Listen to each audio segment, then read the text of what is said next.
मोदीनगर के कृष्णनगर स्थित प्रदीप कुमार के आवास पर परम पूज्य गुरुदेव श्री अशोक शास्त्री जी महाराज जी ने समुद्र मंथन से निकले 14 रत्न को बहुत ही सुंदर सरल तरीके से अपने भक्तों को समझाया कि हमारे जीवन में इन 14 रत्नों से लाभ ले सकते हैं। और ये 14 रत्न क्या है, आइए आपको भी दिखाते हैं श्री गुरु महाराज जी के वचन। मनोदशा को कहते हैं। किसको कहते हैं? मनोदशा। हमारी प्रवृत्ति कैसी है, हमारी आदत कैसी है, क्योंकि आदत से ही कर्म का निर्माण होता है। जिसकी जैसी भावना होती है वैसा ही उसका कर्म होता है, जैसा जिसका कर्म होता है वैसा ही उसका परिणाम होता है। तो एक प्रवृत्ति है दैत्य प्रवृत्ति, एक प्रवृत्ति है देव प्रवृत्ति। जो जिए और जीने दे वो देव प्रवृत्ति है।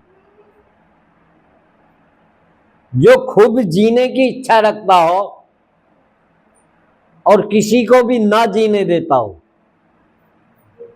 वही दैत्य प्रवृत्ति है। ठीक है।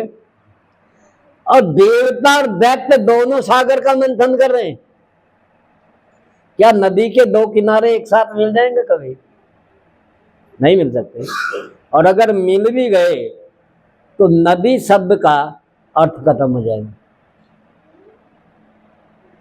दैत्य और देवता तो दोनों अलग अलग प्रवृत्ति हैं और दोनों समुद्र मंथन कर रहे हैं, तो विद्वानों की क्या बात है। और उसमें से 14 रत्न निकले। वो रत्न क्या है? वो समुद्र का मंथन नहीं, वो स्वयं का मंथन है। स्वयं का मंथन है। और अंदर से भाव के द्वारा जो कुछ निकल रहा हो वो रतन है। क्या है? वे रतन है। अब कौन सा रतन हमें त्यागना है और कौन सा हमें ग्रहण करना है, ये एक समझदारी की बात है। हुआ सागर का मंथन, हाँ हुआ सागर का मंथन, दैत्य व देव किए हैं और मदिरा पी गए दैत्य अमृत को देव पिए हैं। मदिरा पी गए दैत्य अमृत को देव पिए हैं और हुआ सागर का मंथन, हाँ हुआ सागर का मंथन, दैत्य व देव किए हैं। मदिरा पी गए दैत्य अमृत को देव पिए हैं, वो अमृत को देव पिए हैं। 14 रत्न मंथन कर पाए, प्रथम आए हलाहल। सबसे पहले क्या आया? हलाहल। क्या कहते हैं उसे? जहर, विष। वो क्या है? जब भी हम अपना मंथन करते हैं तो सबसे पहले जहर आता है। जहर क्या है? स्वच्छ। कि हमें क्या करना चाहिए, क्या नहीं करना चाहिए, हमारी अंतरात्मा बोलती है। ये हलाहल है। इसे ना देवता स्वीकार कर पा रहे और ना देवता, दोनों भाग गए। समझ रहे हो?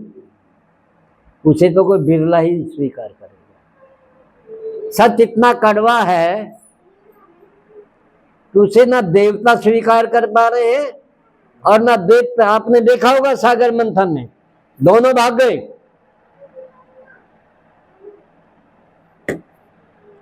चौदह रत्न मंथन कर पाए, प्रथम आए हलाहल। कोई ग्रहण करे नहीं उसको, भागे जाए चला चल भैया, भागे जाए चला चल। ओ भैया भागे जाए चला चल, ओ बहना भागे जाए चला चल, हो भागे जाए चला चल। ले प्रभु का नाम हलाल, ले प्रभु का नाम हलाल, महादेव पिए हैं और मदिरा पी गए दैत्य अमृत को देव पिए हैं और मदिरा पी गए दैत्य अमृत को देव पिए हैं और हुआ सागर का मंथन। हुआ सागर का मंथन, दैत्य व देव किए हैं, मदिरा पी गए दैत्य, अमृत को देव पिए हैं, अमृत को देव पिए हैं। श्री राम जय राम जय जय राम। इतना तो बनता है, बोलो श्री राम जय जय राम। तो सुभाष चंद्र बोस आए, उन्होंने आकर के एक नारा लगाया, तुम मुझे खून दो मैं तुम्हें आजादी दूंगा। ठीक है। एक गाय आई, पशु आया, भैंस आई, उसने कहा तुम मुझे चारा दो मैं तुम्हारा घर भर दूंगी। तो वही बात है, आप मुझे श्री राम जय राम दो, मैं तुम्हें समुद्र मंथन की कथा सुना दूंगा। इसलिए बोलो श्री राम जय राम। श्री राम जय जय राम।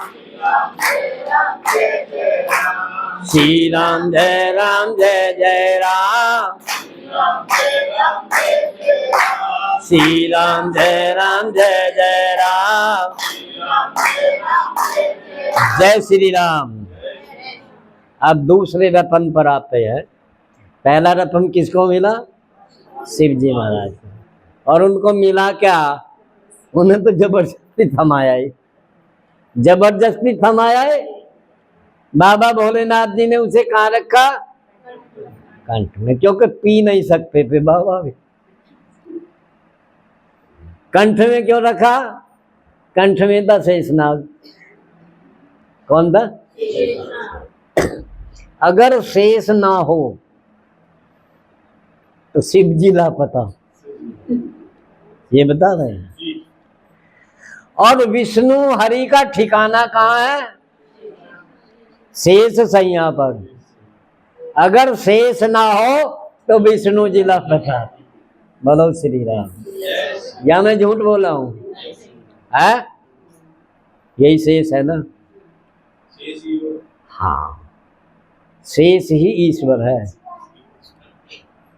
जो सृष्टि का निर्माण होने के बाद भी वजूद में हो, वह ईश्वरी तो है। बाकी तो सब खत्म हो गया क्योंकि सृष्टि बन गई।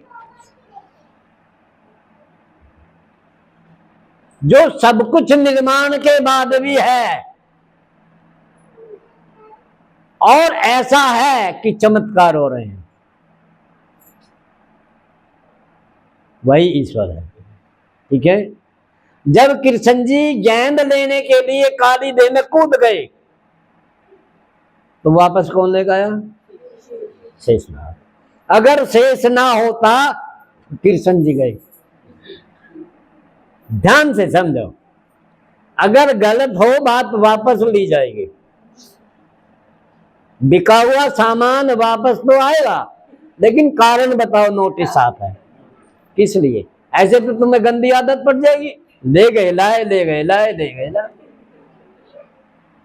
बात सही है। शेष कहते हैं परमात्मा को।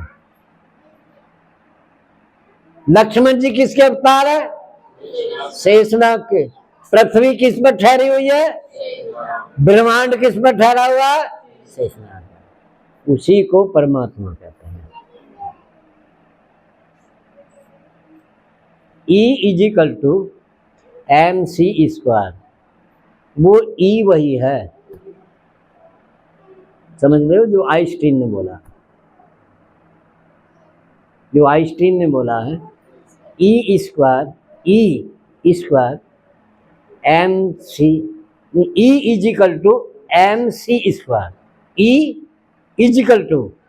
मतलब E बराबर mc का भी स्क्वायर, यानी कि सब कुछ।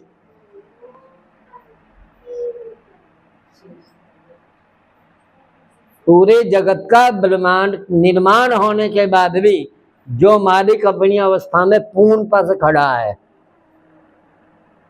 वो ईश्वरी तो है, या और कोई हो सकता है? यदि हम में से 10 टुकड़े बन जाएं तो हम तो 0 रह जाएंगे ना। और जिसकी एक बूंद से जगत का विस्तार हो गया हो और सुचारू रूप से चल रहा हो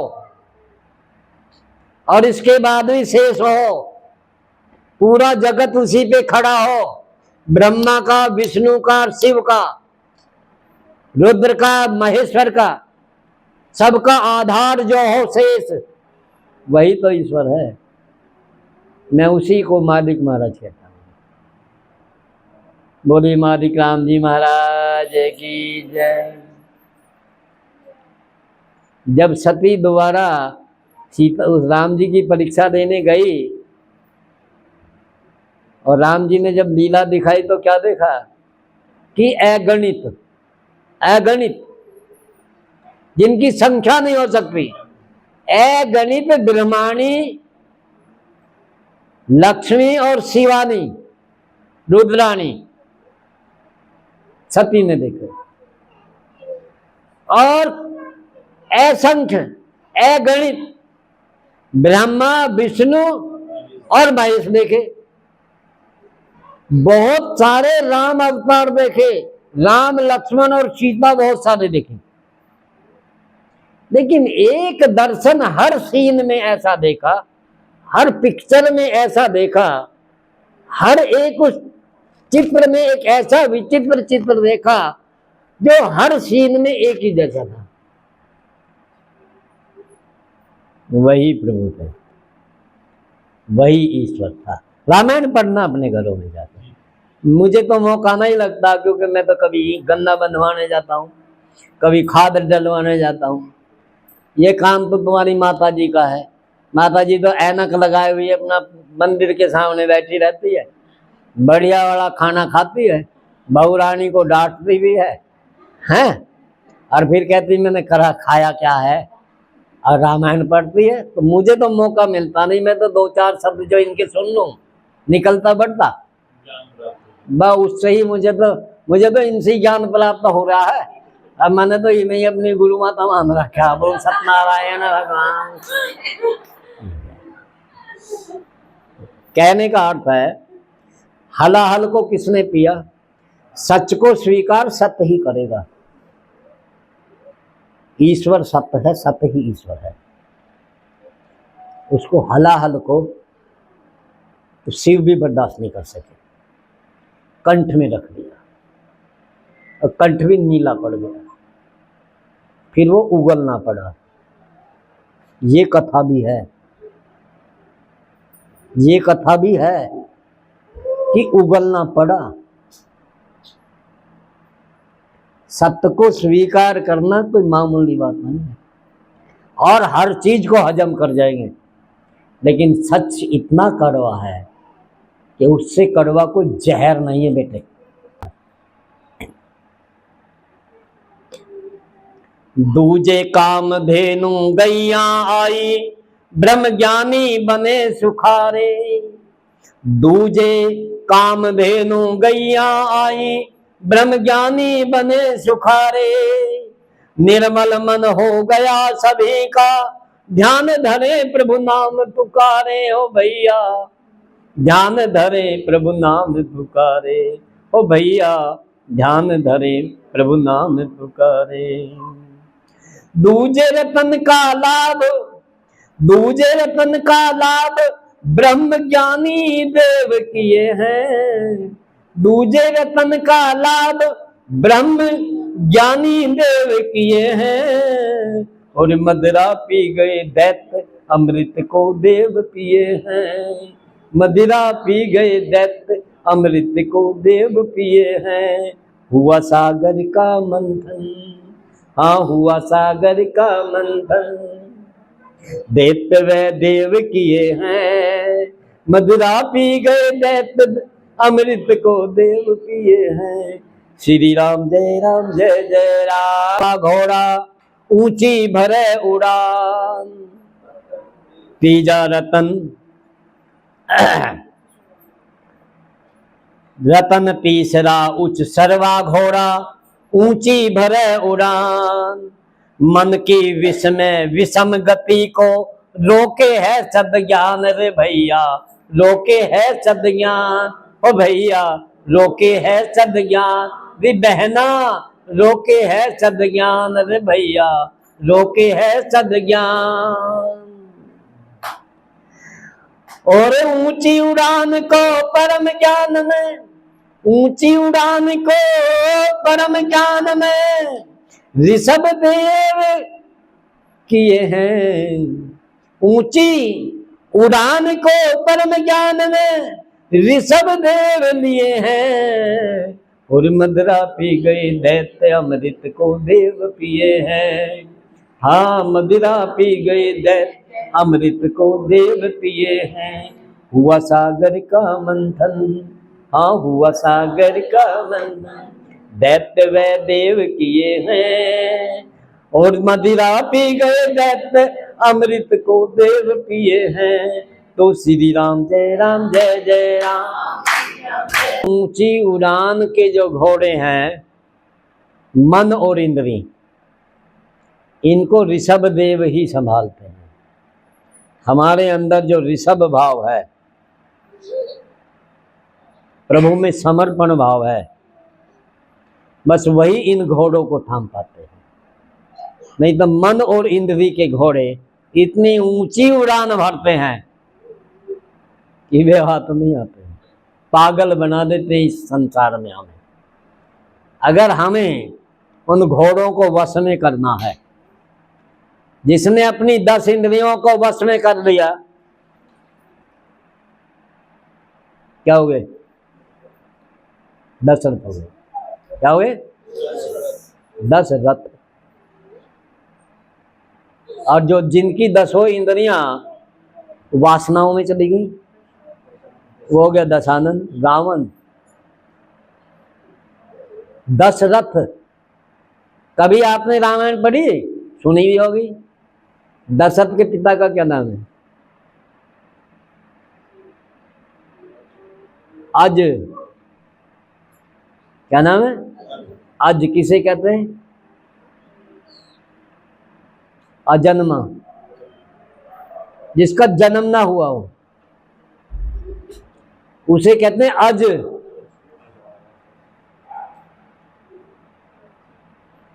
जिसने 10 इंद्रियों को वश में कर लिया हो, 10 इंद्रियों को रथ बना दिया हो, जिसने अपने ये घोड़े अपने कब्जे में कर लिए हो, वह दशरथ है। और जिसकी ये अवस्था हो गई, जिस प्राणी ने अपने 10 के 10 घोड़ों को वश में कर लिया हो, उस प्राणी की अवस्था का नाम दशरथ है। और उसी के यहाँ पर 4 पुत्रों का अवतरण होता है, जिसे रामायण दिखती है राम, लक्ष्मण, भरत और शत्रुघ्न। अध्यात्म कहता है धर्म, अर्थ, काम और मोक्ष। ये चतुर्भुज रूप है। यदि हमने अपनी 10 इंद्रियों पर काबू पा लिया, तो हमारे अंदर जो मस्तिष्क है उसका चौमुखा विकास हो जाएगा। हमारा चतुर्भुज रूप हो जाएगा। धर्म, अर्थ, काम और मोक्ष पर विजय प्राप्त कर देंगे। ये चारों पदार्थ हमें प्राप्त हो। चौथा रतन ऐरावत हाथी, रखे चमकीले दांत। चौथा रतन ऐरावत हाथी, रखे चमकीले दांत। लोभ, क्रोध, मद, मोह, वासना से करता नित उत्पात रे भैया, करता नित उत्पात। ओ भैया करता नित उत्पात रे बहना, करता नित उत्पात। ऐरावत हाथी क्या है? वह हमारे अंदर का आवेश है, जो हमारे अंदर का लोभ, क्रोध, मद, मोह, अहंकार, ये ऐरावत हाथी है। और चमकीले दांत लगता है। कैसे लगता है? चमकीले दांत लगता है कि चमक हम पसंद करते हैं। ये कपड़ा वो पहन रहा, हम भी पहने। घर जाते ही सुनते हो जी, हाँ वो वाली साड़ी देख का ही हूँ, चलो शोरूम में। उसने कहा तक सैलरी तो आने दे। नहीं जी, चलो अभी, नहीं तो घर में क्या होगा, फिर रामायण नहीं होगी, महाभारत होगा। कौन सा पर्व होगा? वो पर्व होगा जिसमें जयद्रथ का अभिमन्यु का वध हुआ, कि मेरी मनेगी। और घर घर नहीं रहेगा, कोप भवन होगा, कोप भवन। अगर बोल गए, कमरे में अंदर की कुंडी लगा के तुरंत फांसी लगे, पंख में झूल गए। मायके वालों ने क्या किया, ससुराल वालों को सबको जेल में भिजवा दिया। आ बैल मुझे मार। मेरे जैसे खेत में गन्ने में बैठे हुए जय जय राम भज रहे हों, मुझे भी जेल में जाना पड़ेगा। क्यों? क्योंकि मैं भी किसी का बाप भी हूं, ससुर भी हूं, भाई भी हूं, यानी कि उसमें बेगुनाह भी जाएंगे साहब। ये हाथी है जिसने काम, क्रोध, मद, लोभ, मोह, अहंकार के हाथी को थाम लिया, जिसने चमक से अपने को बचा दिया कि दुनिया कुछ पहनो मैं वो पहनूंगा जिस लायक हूं, दुनिया कुछ खाओ मैं वो खाऊंगा जिसमें लायक हूं, दुनिया कैसे ही भवन बंगले महल महरे बना के आओ, मैं ऐसे मकान में रहूंगा जिसके मैं लायक हूं, सामर्थ्य हो। नहीं तो ब्रेन हैमरेज हो जाएगा, फालिस बढ़ जाएगा या हार्ट अटैक हो जाएगा। और यही कारण है। क्या? चौथा रतन ऐरावत हाथी, रखे चमकीले दांत, लोभ क्रोध मद मोह वासना से करता नित उत्पात रे भैया, करता नित उत्पात। मैं मेरा के हाथी को वश में, मैं मेरा के हाथी को वश में पर बुद्ध देव किए हैं, और मदिरा पी गई दैत्य अमृत को देव पिए हैं। चारों समझ में आ गई। ये मैं और मेरा का हाथी समझदार प्राणी ही झेल पाता है, नहीं तो जरा सा भी सामर्थ्य में आया आपे से बाहर हुआ। 4,000 रुपये सैलरी बढ़ी, 40,000 का काम कर देना। हाथी को बस में रखना, सामर्थ्य में रहना है, ये ऐरावत हाथी है, ये रतन है। 5वें पर चलते हैं। पंचम मणि कौस्तुभ, मणि कौस्तुभ, पंचम मणि कौस्तुभ, श्रद्धा दया लगन मगन वाली, श्रद्धा दया लगन मगन वाली, हृदय में ले धार भक्ति तारतम्य जगन वाली रे भैया, तारतम्य जगन वाली, ओ भैया तारतम्य जगन वाली। उस भक्ति को संत सरीखे, उस भक्ति को संत सरीखे हृदय में धरे लिए है, और मदिरा पी गई दैत्य अमृत को देव पिए हैं, मदिरा पी गए दैत्य अमृत को देव पिए हैं। हुआ सागर का मंथन, हुआ सागर का मंथन, दैत्य व देव किए हैं, मदिरा पी गए दैत्य अमृत को देव पिए हैं। तो बोलो श्री राम जय जय राम। छठा रत्न क्या है? षष्टम कल्प वृक्ष जो निकला, इच्छा पूर्ण हारा। षष्टम कल्प वृक्ष जो निकला, इच्छा पूर्ण हारा। प्रभु इच्छा हो सार जीव का, प्रभु इच्छा हो सार जीव का, हो जग से निस्तारा रे भैया, हो जग से निस्तारा रे भैया, हो जग से निस्तारा। कल्प वृक्ष को कभी न धारण, कल्प वृक्ष को कभी न धारण, साधु देव किए हैं। कल्प वृक्ष को कभी न धारण, साधु देव किए हैं। मदिरा पी गए दैत्य अमृत को देव पिए हैं, मदिरा पी गए दैत्य अमृत को देव पिए हैं। हुआ सागर का मंथन, हाँ हुआ सागर का मंथन, दैत्य व देव किए हैं, मदिरा पी गए दैत्य अमृत को देव पिए हैं, मदिरा पी गए। समाहट में खिंच जाएं तो क्या है? वासना। सप्तम रंभा अप्सरा वासना, सप्तम रंभा अप्सरा वासना, मन में जो बस जाए। सप्तम रंभा अप्सरा वासना, मन में जो बस जाए। ऐसन वैसन फैशन सजना, खूब संवरना चाहे रे भैया, खूब संवरना चाहे ओ भैया, खूब संवरना चाहे, खूब संवरना चाहे रे भैया। एक को फेंक दूसरा ला, उसको फेंक दूसरा। हम जैसे तो डर के जंगल को भाग गए, कहें कि अपने बस की तो है नहीं बात।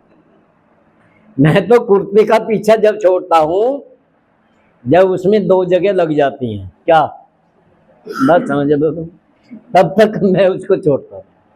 घर में भी कहते हैं कपड़े हैं नहीं हैं, हिसाब देना है। बहुत सारे कपड़े हैं तो इसका मतलब ये थोड़ा ये 2 दिन पहनो फेंक दो, हिसाब से पहनो। पैसे हैं तो ये थोड़ा ही फैशन करने लगे, फैशन करने लगे, ऐड करने लगे, उत्पाद करने लगे, फिर नहीं मिलेगा, फिर नहीं मिलेगा, रोओगे पीटोगे। इसलिए होश में रहो।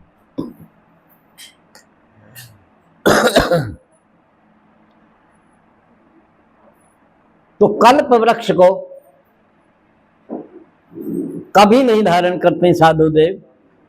और रंभा अप्सरा वासना जो मन में एक बार बस जाए तो वो ऐसन में वैसन में फैशन में सब में हमको लगा देती है, और हम सजना संवरना पसंद करते हैं। ये हमें एक लक लग जाती है, एक रोग लग जाता है। यही रंभा अप्सरा है, यही मोहिनी है, हमें मोह लेती है और हमें रास्ते से भटका देती है। अपने जीवन से भोग वासना को, अपने जीवन से भोग वासना को दूर हर देव किए हैं, और मदिरा पी गए दैत्य अमृत को देव पिए हैं। 8वां रतन आ रहा है, ध्यान से देखना है और ये भी समझना कि हम करते क्या है, करना क्या चाहिए। घर घर में लक्ष्मी पूजन होता है, आज तुम्हें ये पता चलेगा कि करना क्या चाहिए। लक्ष्मी किसकी है, किसके लिए है? अष्टम लक्ष्मी ऐश्वर्या धन वैभव देवी, अष्टम लक्ष्मी ऐश्वर्य धन वैभव देवी, विष्णु सेवा में करे समर्पित हरिप्रिया सेवी रे भैया, हरिप्रिया सेवी ओ भैया, हरिप्रिया सेवी। धर्म अर्थ व काम मोक्ष में, धर्म अर्थ व काम मोक्ष में हर धन देव दिए हैं, धर्म अर्थ व काम मोक्ष में हर धन देव दिए हैं, और मदिरा पी गए दैत्य अमृत को देव पिए हैं।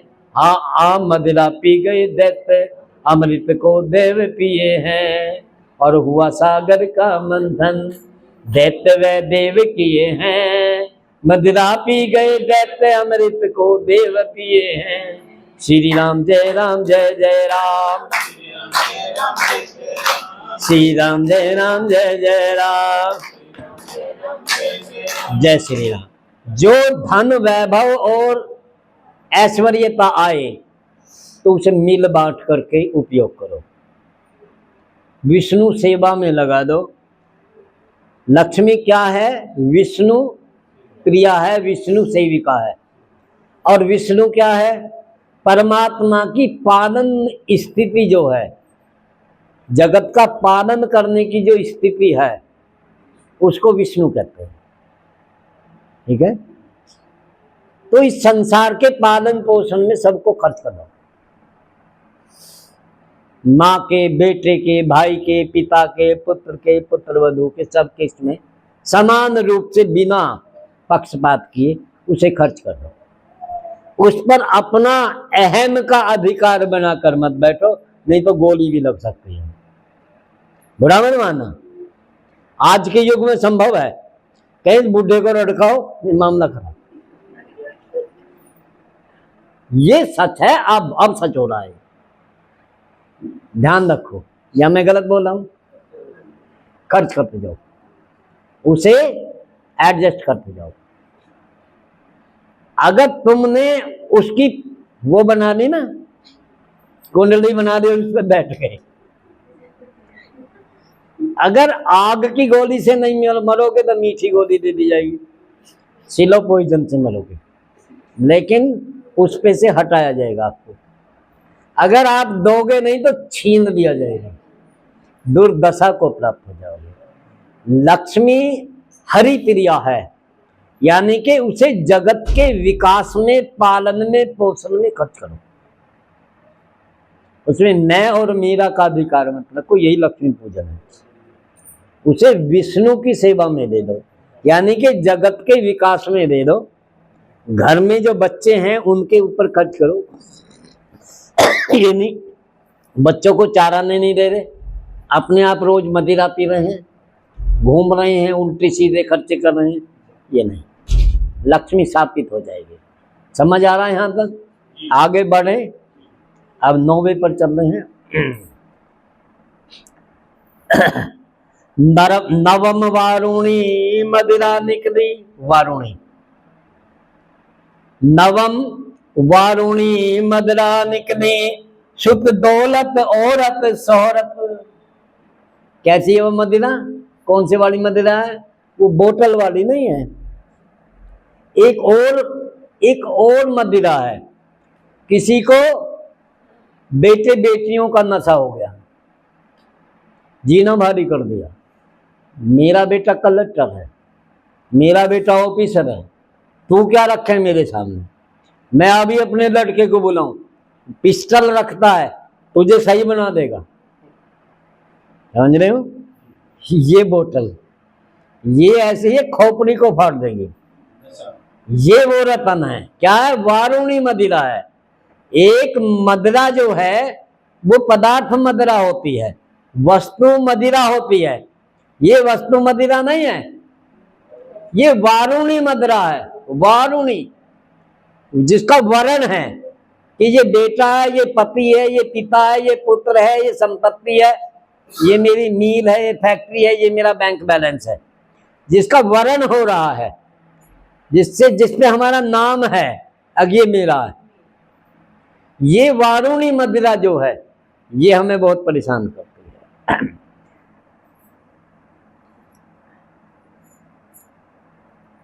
नवम वारुणी मदिरा निकली, जो ये भांग कहा गया है, भगवान शिव को भांग घोट के पीते हुए दिखाया है। उन्होंने इसी को तो सबको पिया, उन्होंने भोग की भांग को पिया, उन्होंने इस वारुणी नशे को पी लिया और शांत हो गए। समझिए, उन्होंने उपयोग नहीं किया उसका, बल्कि उसको पी गए, समा गए उसको। ये भांग है, खेतों में खड़ी हुई भांग नहीं, नालियों पर खड़ी हुई भांग नहीं।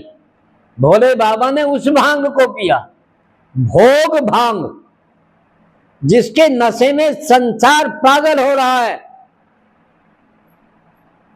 उसको पीने का प्रयास भोले बाबा ने किया।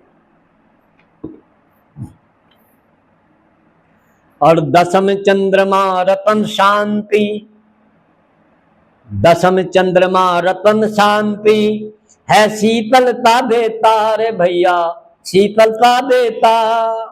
मन इंद्री करता शांत, मन इंद्री करता शांत, हर पीड़ा हर लेता रे भैया, हर पीड़ा हर लेता रे भैया, हर पीड़ा हर लेता।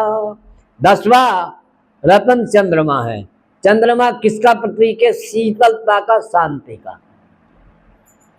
पंजाबी क्या बोलता है? ठंड कर, ठंड कर, ठंड कर। यानी कि ठंडा रहे, शांत रहे। चंद्रमा कैसा है? शांति का प्रतीक है। चंद्रमा रतन हम सबको ग्रहण करना चाहिए, तो ठंडक रहेगी दिमाग में, गलत काम नहीं होगा।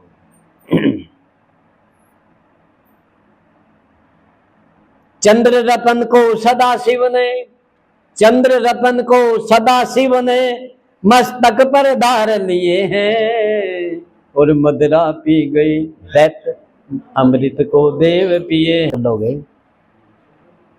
तो फिर कैसी प्रवृत्ति निकलेगी? शुद्ध बुद्धि, वैराग, ज्ञान में पावन गंग निकलती। भोले बाबा की जटाओं में से क्या निकल रही है? गंग, गंग निकल रही है। लेकिन ये पानी वाली गंग नहीं निकल रही। शुद्ध बुद्धि, वैराग, ज्ञान में पावन गंग निकलती। शुद्ध बुद्धि, वैराग, ज्ञान में पावन गंग निकलती। संसारी मोह माया भंग को, संसारी मोह माया भंग को बन अटल अटूट निकलती भैया, अटल अटूट निकलती रे भैया, अटल अटूट निकलती। वो पावन गंगा जो संसारी मोह माया की भंग है, उसको सबको चट कर देती है, उसको निगल जाती है। लेकिन कब निकलेगी? जब हम मस्तक पर चंद्रमा धारण करेंगे, तब हमारे अंदर से वो शांति की धारा निकलेगी, ज्ञान में धारा निकलेगी, शुद्ध बुद्धि निकलेगी, वैराग्य निकलेगा। और वो जो संसारी मोह माया की भांग है, जिसके नशे में हम पागल हो रहे हैं, पागल हो गए हैं, उस सब को वो पी जाए, वो धारा उसे सबको समेट लेगी। तो फिर क्या होना है? संसार वासना तृष्णा भंग को, संसार वासना तृष्णा भंग को वो घोट के भंग पिए हैं। संसार वासना तृष्णा भंग को वो घोट के भंग पिए हैं, और मदिरा पी गए दैत्य अमृत को देव पिए। कौन सा? 11वां था। पारिजात वृक्ष रतन है, पारिजात, पारिजात वृक्ष रतन है, ईश्वर निकट अवस्था। पारिजात वृक्ष रतन है, ईश्वर निकट अवस्था। छोड़ वासना ईश प्रेम में, निज इच्छा को त्याग भरोसे, ईश्वर में मौन व्यवस्था। निज इच्छा को त्याग भरोसे, ईश्वर में मौन व्यवस्था रे भैया, ईश्वर में मौन व्यवस्था, हो ईश्वर में मौन व्यवस्था। छोड़ वासना ईश प्रेम में, छोड़ वासना ईश प्रेम में, स्वयं को ढाल दिए हैं, और मदिरा पी गए दैत्य अमृत को देव पिए हैं। ओ मदिरा पी गए दैत्य अमृत को देव। हुआ सागर का मंथन, हुआ सागर का मंथन, दैत्य व देव किए हैं, मदिरा पी गए दैत्य अमृत को देव पिए हैं। श्री राम जय राम जय जय राम, श्री राम जय राम जय जय राम की तरफ कदम बढ़ाते हैं। जब प्रभु में हमारा प्रेम बढ़ता है, जब हम ईश्वर के निकट जाते हैं, उस समय की अवस्था को पारिजात वृक्ष कहते हैं। क्या कहते हैं? पारिजात वृक्ष का अर्थ है कि वासना से उपासना की ओर। अस्तो मां सदगमे, तमसो मां ज्योतिर्गमे। इस अवस्था को जब हमारा आनंद आने लगेगा, उस अवस्था को, परमात्मा के निकट की अवस्था को पारिजात वृक्ष कहते हैं।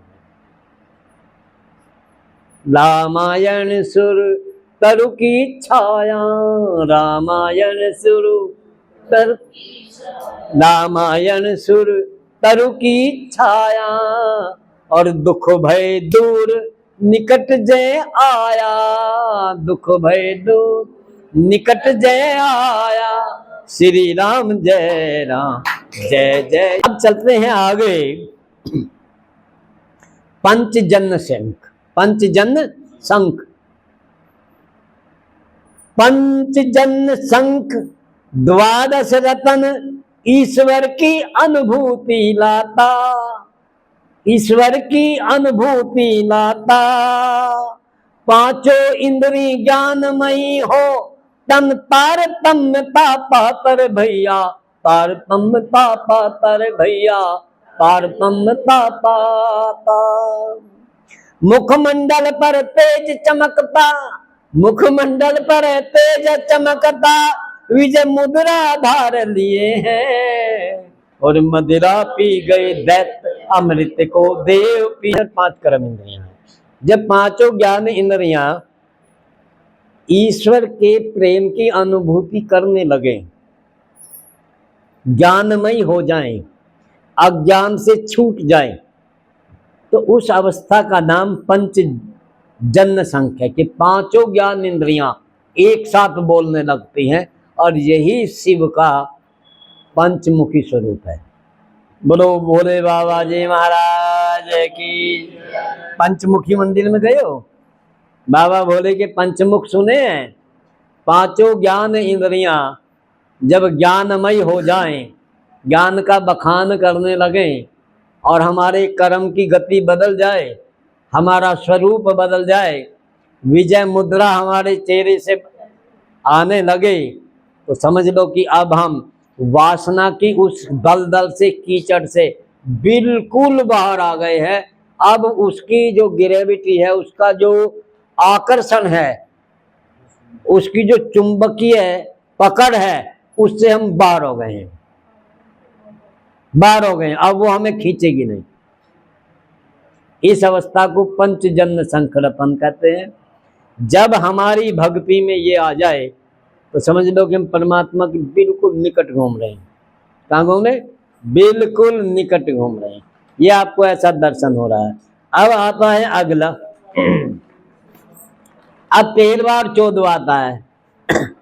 13वां 14वां जो है वो है धन्वंतरी और अमृत कलश। ठीक है। धन्वंतरी वह चिकित्सा है जो हम एक सात्विक जीवन जिए। ठीक है।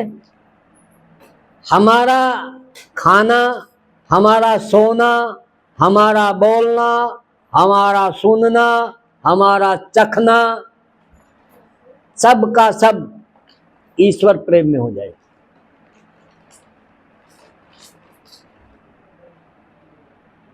तो फिर हमें किसी औषधि की जरूरत नहीं रहती। तन कैसा हो जाएगा? तन निरोग हो जाएगा। क्योंकि जब मन पावन हो जाएगा, ज्ञान इंद्रियां ज्ञान में हो जाएंगी, अंदर का रोग खत्म हो जाएगा। धनवंतरी हमारे अंदर आ जाएगी। क्या आ जाएगी? धनवंतरी विद्या हमारे अंदर आ जाएगी। और जब धनवंतरी विद्या हमारे अंदर आ जाएगी तो हमारा जीवन अमृत का कलश हो जाएगा। बोलो सीताराम जी महाराज की जय। धनवंतरी विद्या आने का अर्थ है कि घर में खुशियां आ जाएंगी, घर में दरिद्रता नहीं होगी। समझ रहे हो? हर चीज का समाधान होगा, तन निरोगा होगा, मन पावन और पवित्र होगा। और जब ये अवस्था आ जाए किसी भी जीवन में, किसी के भी जीवन में आ जाओ, मेरे में तो है, महसूस करता हूं। क्या करता हूं कि मैं तो हुई नहीं, मैं तो हुई नहीं। तो उस समय की अवस्था धन्वंतरी विद्या को प्राप्त हो जाना है। और जब धन्वंतरी विद्या हमारे अंदर आ जाएगी कि हमें खाना क्या है, हमें पहनना क्या है, हमें सोना कैसे, हमें जगना कैसे, दुनिया पड़े भाड़ में, हमें नहीं मालूम। जिससे हमारा शरीर निरोग रहे, जिससे हमारा बजट सही रहे, हमें वो करना। ये धन्वंतरी विद्या है। जीवन अमृत कलश हो जाएगा, जीवन कलेश से मुक्त हो जाएगा। और जीवन का कलेश से मुक्त होना ही अमृत कलश है। जीवन में अमृतत्व आ जाएगा। क्यों? कि मोह और माया से हम बिल्कुल विलुप्त हो जाएंगे। धनवंतरी व अमृत कलश रतन 10 इंद्री व अंतः करुण चतुष्ट, 10 इंद्री व अंतः करण चतुष्ट, कहें 4 10 14 भैया, कहें 4 10 14, कहें 4 10 14 भैया, कहें 4 और 4 और 10 कितने होते हैं? 14। कहें 4 10 14 भैया, कहें 14। और कहे अशोक, कहे अशोक 14 लोकों से, कहे अशोक 14 लोकों में संयम यम नियम किए हैं। कहे अशोक 14 लोकों में, कौन से 14 लोक हैं? अध्यात्म के 5 ज्ञान इंद्री, 5 कर्म इंद्री, ठीक है, कितने हो गए? 10। मन, बुद्धि, चित्त और अहंकार, ये अंतःकरण चतुष्ट है। 10 और 4 कितने हो गए? 14। ये 14 लोक हमारे अंदर के हैं। हम 14 लोक हैं, ठीक है। कहे अशोक 14 लोकों में संयम यम नियम किए हैं। और मदिरा पी गए दैत्य अमृत को, देव पी कर विषयों की भंग वासना, निर्विषय हुआ जब मन। पीकर पीकर पीकर विषयों की भंग वासना, निर्विषय हुआ जब मन। इस प्रेम में सभी इंद्रियां हो गई मस्त मगन रे भैया, हो गई मस्त मगन, ओ भैया हो गई मस्त मगन। छूट गया मद मैल हृदय का, छूट गया मद मैल हृदय का, पद अमृत पाय लिए हैं। और मदिरा पी गए दैत्य अमृत को, देव पी